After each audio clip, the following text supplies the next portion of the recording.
බුදුවරු කොහොමද පැහැදිලි කරේ? අචින්තිතම්පි භවති චින්තිතම්පි විනස්සති. මේ ලෝකේ කවදාවත් හිතන දේ වෙන්නේ නැහැ. වෙන දේ හිතා ගන්නත් බෑ. එහෙම නෙමෙයි. අපි නඩත්තු කරන අපේ ළඟම තියෙන වස්තුව මොකක්ද? අපේ ඇඟ, අපේ ශරීරය නේ. මේ කෙස් ටික වෙනස් වෙන්නේ නැද්ද? මම මේ කියන්නේ බාහිරේ පැත්තකින් තියලා අපිට ඕන විදිහට ඕක තියාගන්න පුළුවන්. කම්මංගලං කින්ති කරෝමි. කර්මය දැඩි වුණාම හැම එකක්ම මේක වෙනස් වෙනවා.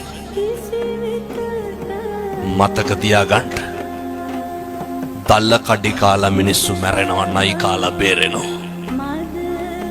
එහෙමයි.